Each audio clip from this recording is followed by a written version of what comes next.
सबसे पहला प्रश्न ये रहा स्क्रीन पर, भारत छोड़ो आंदोलन के समय इंग्लैंड का प्रधानमंत्री कौन था? सबसे पहला प्रश्न है, भारत छोड़ो आंदोलन के समय इंग्लैंड का प्रधानमंत्री कौन था? तो Winston Churchill, option number B यहां पर सही उत्तर हो जाएगा। भारत छोड़ो आंदोलन के समय इंग्लैंड का प्रधानमंत्री चर्चिल था। नेक्स्ट क्वेश्चन देखते हैं, दक्षिण अफ्रीका में महात्मा गांधी जी के द्वारा प्रकाशित पत्रिका का नाम क्या था? दक्षिण अफ्रीका में महात्मा गांधी जी ने जो पत्रिका का प्रकाशन किया था उसका नाम क्या था? तो राइट आंसर हो जाएगा, महात्मा गांधी जी ने इंडियन ओपिनियन पत्रिका को दक्षिण अफ्रीका में प्रकाशित किया था। राइट आंसर हो जाएगा। नेक्स्ट क्वेश्चन देखते हैं, स्वतंत्र भारत के प्रथम महाराज्यपाल कौन थे? स्वतंत्र भारत के पहले महाराज्यपाल कौन थे? तो राइट आंसर हो जाएगा लॉर्ड माउंटबेटन। इस प्रश्न के लिए सही उत्तर हो जाएगा, स्वतंत्र भारत के पहले महाराज्यपाल थे। नेक्स्ट क्वेश्चन देखते हैं क्या पूछा गया है, माउंट एवरेस्ट को नेपाल में क्या कहा जाता है? माउंट एवरेस्ट को नेपाल में क्या कहा जाता है? तो सागरमाथा। इस प्रश्न के लिए सही उत्तर हो जाएगा ऑप्शन नंबर, माउंट एवरेस्ट को नेपाल में सागरमाथा कहा जाता है। नेक्स्ट क्वेश्चन देखते हैं अगला प्रश्न, निम्नलिखित में से आर्य जो थे उनकी भाषा क्या थी? राइट आंसर क्या हो जाएगा, आर्यों की भाषा क्या थी? तो आर्यों की भाषा थी संस्कृत। ऑप्शन नंबर सी यहां पर सही उत्तर हो जाएगा। नेक्स्ट क्वेश्चन देखते हैं, क्रिप्स मिशन जब भारत आया था उस समय भारत का वायसराय निम्न में से कौन था? तो इनमें से कौन था वायसराय भारत का उस समय जब क्रिप्स मिशन भारत आया था? तो राइट आंसर हो जाएगा Lord Linlithgow. Option number C इस प्रश्न के लिए सही उत्तर हो जाएगा, क्रिप्स मिशन जब भारत आया था तो उस समय भारत का वायसराय था। नेक्स्ट क्वेश्चन देखते हैं अगला प्रश्न ये रहा स्क्रीन पर, भारत और पाकिस्तान का विभाजन किस योजना के तहत हुआ था? राइट आंसर क्या हो जाएगा, भारत और पाकिस्तान का विभाजन किस योजना के तहत हुआ था? राइट आंसर क्या हो जाएगा, तो माउंटबेटन योजना कहते हैं उसे, जिस योजना के तहत भारत और पाकिस्तान का विभाजन हुआ था। नेक्स्ट क्वेश्चन देखते हैं, निम्न में से गांधी इरविन समझौता किससे संबंधित था? राइट आंसर क्या हो जाएगा, गांधी इरविन समझौता किससे संबंधित था? तो सविनय अवज्ञा आंदोलन। इस प्रश्न के लिए सही उत्तर हो जाएगा, गांधी इरविन समझौता सविनय अवज्ञा आंदोलन से संबंधित था। नेक्स्ट क्वेश्चन देखते हैं क्या पूछा गया। अगला प्रश्न ये रहा स्क्रीन पर, कांग्रेस ने भारत छोड़ो आंदोलन का प्रस्ताव निम्न में से किस वर्ष पारित किया था? कांग्रेस ने भारत छोड़ो आंदोलन का प्रस्ताव निम्न में से किस वर्ष पारित किया था? तो अगस्त 1942। इस प्रश्न के लिए सही उत्तर हो जाएगा, right answer option number C, अगस्त 1942 को कांग्रेस ने भारत छोड़ो अभियान या प्रस्ताव पारित किया था। राइट आंसर हो जाएगा अगस्त 1942। नेक्स्ट क्वेश्चन देखते हैं क्या पूछा गया है, सारनाथ में बुद्ध का प्रथम प्रवचन क्या कहलाता है? राइट आंसर क्या हो जाएगा, सारनाथ में बुद्ध का प्रथम प्रवचन क्या कहलाता है? तो उसे कहते हैं धर्म चक्र प्रवर्तन। ऑप्शन नंबर सी इस प्रश्न के लिए सही उत्तर हो जाएगा, सारनाथ में बुद्ध का प्रथम प्रवचन क्या कहलाता है? धर्म चक्र प्रवर्तन कहते हैं। नेक्स्ट क्वेश्चन देखते हैं क्या पूछा गया। अगला प्रश्न ये रहा स्क्रीन पर, क्वेश्चन है निम्न में से काकोरी ट्रेन डकैती कांड के नायक कौन थे? निम्न में से काकोरी ट्रेन डकैती कांड के नायक कौन थे? तो राम प्रसाद बिस्मिल जी। इस प्रश्न के लिए सही उत्तर हो जाएगा, काकोरी ट्रेन डकैती कांड के नायक थे। नेक्स्ट क्वेश्चन देखते हैं क्या पूछा गया। अगला प्रश्न, 1857 के विद्रोह में कानपुर से सैनिकों का नेतृत्व किसने किया था? राइट आंसर क्या है, 1857 के विद्रोह में कानपुर से सैनिकों का नेतृत्व किसने किया था? तो राइट आंसर हो जाएगा तात्या टोपे। इस प्रश्न के लिए सही उत्तर हो जाएगा, कानपुर से सैनिकों का नेतृत्व जो है तात्या टोपे ने किया था। नेक्स्ट क्वेश्चन देखते हैं अगला प्रश्न ये रहा स्क्रीन पर, भारत में सबसे पहला सूती वस्त्र मिल किस शहर में स्थापित किया गया था? भारत में सबसे पहला सूती वस्त्र मिल किस शहर में स्थापित हुआ था? तो मुंबई में भारत में सबसे पहला सूती वस्त्र मिल जो है स्थापित हुआ था। नेक्स्ट क्वेश्चन देखते हैं, निम्नलिखित में से सिंधु घाटी का बंदरगाह का क्या नाम था? सिंधु घाटी में जो बंदरगाह था उसका नाम क्या था? तो राइट आंसर हो जाएगा, सिंधु घाटी के बंदरगाह का नाम था लोथल। नेक्स्ट क्वेश्चन देखते हैं क्या पूछा गया। अगला प्रश्न ये रहा स्क्रीन पर, निम्न में से प्रार्थना समाज के संस्थापक कौन थे?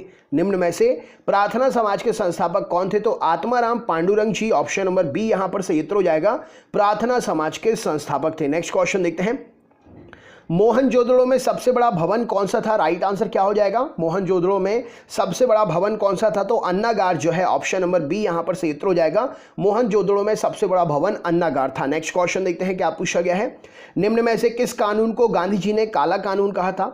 कौन से कानून को गांधी जी ने काला कानून कहा था? तो रॉलेट एक्ट। इस प्रश्न के लिए सही उत्तर हो जाएगा, गांधी जी ने रॉलेट एक्ट को काला कानून कहा था। निम्नलिखित में से भारतीय संघ के संस्थापक कौन थे? राइट आंसर क्या हो जाएगा, तो भारतीय संघ के संस्थापक सुरेंद्र नाथ बनर्जी जी थे। ऑप्शन नंबर बी यहां पर सही उत्तर हो जाएगा, सुरेंद्र नाथ बनर्जी। नेक्स्ट क्वेश्चन देखते हैं, अगला प्रश्न ये रहा स्क्रीन पर। महात्मा गांधी की आत्मकथा मूल रूप से किस भाषा में लिखी गई थी? महात्मा गांधी जी की आत्मकथा जो है मूल रूप से किस भाषा में लिखी गई थी? तो राइट आंसर हो जाएगा महात्मा गांधी जी की आत्मकथा मूल रूप से गुजराती भाषा में लिखी गई थी, राइट आंसर हो जाएगा। नेक्स्ट क्वेश्चन देखते हैं, निम्न में से देशबंधु की उपाधि किससे संबंधित है? क्या उत्तर हो जाएगा? देशबंधु की उपाधि इनमें से किसे दी गई थी? तो देशबंधु की उपाधि चित्तरंजन दास जी को दी गई थी। ऑप्शन नंबर बी यहां पर सही उत्तर हो जाएगा। नेक्स्ट क्वेश्चन देखते हैं क्या पूछा गया। अगला प्रश्न ये रहा स्क्रीन पर। क्वेश्चन है आपके सामने, मेघदूत के रचयिता कौन है? राइट आंसर क्या हो जाएगा? मेघदूत के रचयिता कौन है? तो महाकवि कालिदास जी ने मेघदूत की रचना की है, राइट आंसर हो जाएगा। अच्छा, भारत का शेक्सपियर किसे कहते हैं? कमेंट बॉक्स में कमेंट करके बताइए। निम्न में से पानीपत का तीसरा युद्ध 1761 में जो हुआ था किसके मध्य में लड़ा गया था? पानीपत का तीसरा युद्ध 1761 में किसके मध्य लड़ा गया था? तो राइट आंसर हो जाएगा मराठा और अफगानों के बीच में 1761 में पानीपत का तीसरा युद्ध जो है लड़ा गया था। नेक्स्ट क्वेश्चन देखते हैं, अगला प्रश्न, सबसे पुरानी स्मृति कौन सी है? सबसे पुरानी स्मृति कौन सी है? तो मनु स्मृति इस प्रश्न के लिए सही उत्तर हो जाएगा। सबसे पुरानी स्मृति कौन सी है? मनु स्मृति है। नेक्स्ट क्वेश्चन देखते हैं, प्रसिद्ध पुस्तक गुलामगिरी के लेखक कौन है? राइट आंसर क्या हो जाएगा? प्रसिद्ध पुस्तक गुलामगिरी के लेखक कौन है? तो ज्योतिबा फुले इस प्रश्न के लिए सही उत्तर हो जाएगा। प्रसिद्ध पुस्तक गुलामगिरी के लेखक हैं ज्योतिबा फुले, इस प्रश्न का सही उत्तर हो जाएगा। नेक्स्ट क्वेश्चन देखते हैं, निम्नलिखित में से किसके प्रयास से सती प्रथा का उन्मूलन हुआ था? राइट आंसर क्या हो जाएगा? निम्न में से किसके प्रयासों से सती प्रथा का उन्मूलन हुआ था? तो राजा राम मोहन राय, इस प्रश्न के लिए सही उत्तर हो जाएगा। सती प्रथा का उन्मूलन राजा राम मोहन राय के प्रयासों से हुआ माना जाता है।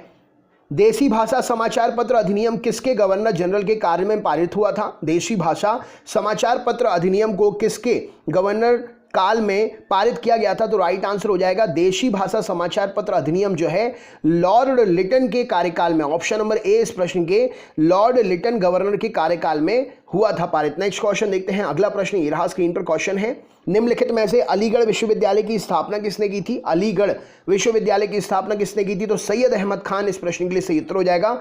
अलीगढ़ विश्वविद्यालय की स्थापना सैयद अहमद खान ने की थी। निम्नलिखित में से कौन सी पुस्तक गांधी जी के द्वारा लिखी गई थी? राइट आंसर क्या हो जाएगा? इनमें से कौन सी पुस्तक गांधी जी के द्वारा लिखी गई थी? तो राइट आंसर हो जाएगा हिंद स्वराज, इस प्रश्न के लिए सही उत्तर हो जाएगा गांधी जी के द्वारा लिखी गई थी। नेक्स्ट क्वेश्चन देखते हैं, भारत का पहला तेल संशोधन कारखाना कौन सा है? राइट आंसर क्या हो जाएगा? भारत का पहला तेल संशोधन कारखाना कौन सा है? तो दिग्बोई रिफाइनरी असम में जो है भारत का सबसे पहला तेल संशोधन कारखाना है। डचों का भारत से अंतिम पतन अंग्रेजों के साथ हुई किस लड़ाई से हुआ? डचों का भारत से अंतिम पतन अंग्रेजों के साथ हुई किस लड़ाई से हुआ? तो डचों की जो बेदरा की लड़ाई हुई थी, बेदरा का युद्ध हुआ था अंग्रेजों के साथ में, वो डचों का भारत में अंत माना जाता है। नेक्स्ट क्वेश्चन देखते हैं क्या पूछा गया है। अगला प्रश्न ये रहा स्क्रीन पर। क्वेश्चन है आपके सामने, भारत और पाकिस्तान का विभाजन किस योजना के अंतर्गत हुआ था? तो माउंटबेटन योजना के अंतर्गत भारत और पाकिस्तान का विभाजन हुआ था। नेक्स्ट क्वेश्चन देखते हैं, अगला प्रश्न, बंधुआ मजदूरी उन्मूलन अधिनियम संसद ने कब पारित किया था? बंधुआ मजदूरी उन्मूलन अधिनियम संसद ने कब पारित किया था? तो 1976 में। ऑप्शन नंबर बी यहां पर सही उत्तर हो जाएगा, बंधुआ मजदूरी उन्मूलन अधिनियम संसद ने पारित किया था। नेक्स्ट क्वेश्चन देखते हैं, अगला प्रश्न ये रहा स्क्रीन पर। ब्रिटिश संसद का सदस्य बनने वाला पहला भारतीय कौन था? ब्रिटिश संसद का सदस्य बनने वाला पहला भारतीय कौन था? तो दादा भाई नौरोजी जी। ऑप्शन नंबर बी यहां पर सही उत्तर हो जाएगा, ब्रिटिश संसद के सदस्य बनने वाले पहले भारतीय थे। नेक्स्ट क्वेश्चन देखते हैं, भारत की आजादी के समय इंग्लैंड में किस पार्टी की सरकार थी? भारत की आजादी के समय इंग्लैंड में किस पार्टी की सरकार थी? राइट आंसर, तो भारत की आजादी के समय में इंग्लैंड में लेबर पार्टी की सरकार थी। नेक्स्ट क्वेश्चन देखते हैं, अगला प्रश्न, निम्न में से किस तोमर शासक को दिल्ली शहर की स्थापना का श्रेय दिया जाता है? निम्न में से किस तोमर शासक को दिल्ली शहर की स्थापना का श्रेय दिया जाता है? तो अनंगपाल को तोमर राजा है जिसको दिल्ली की स्थापना का श्रेय दिया जाता है। नेक्स्ट क्वेश्चन देखते हैं, कुषाण काल के दौरान मूर्तिकला की गांधार शैली किसका संयोजन थी? कुषाण काल के दौरान मूर्तिकला की गांधार शैली जो थी किस किस से मिलकर बनी हुई थी? तो ये इंडो ग्रीक शैली का बहुत अच्छा उदाहरण थी। ऑप्शन नंबर डी यहां पर सही उत्तर हो जाएगा, इंडो ग्रीक शैली। नेक्स्ट क्वेश्चन देखते हैं, अगला प्रश्न, महात्मा गांधी ने किस गोलमेज सम्मेलन में भाग लिया था? राइट आंसर हो जाएगा, महात्मा गांधी जी ने किस गोलमेज सम्मेलन में भाग लिया था? तो दूसरे गोलमेज सम्मेलन में भाग लिया था महात्मा गांधी जी ने।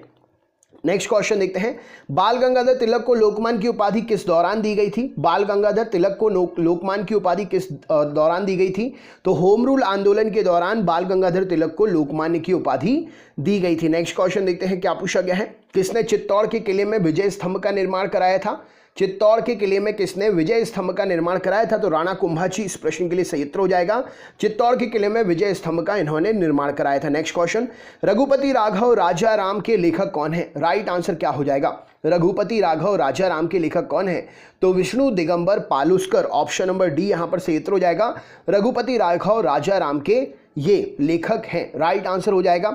अच्छा, प्रार्थना समाज के संस्थापक कौन है? कमेंट बॉक्स में इसका आंसर आप मुझे बता दीजिए। चैनल पर अगर आप नए हैं तो चैनल को सब्सक्राइब करके बेल आइकन ऑन कर लीजिए, ऑल वाला नोटिफिकेशन ऑन कर लीजिएगा, जिससे आपको सभी नोटिफिकेशन मिल सके वीडियोस के।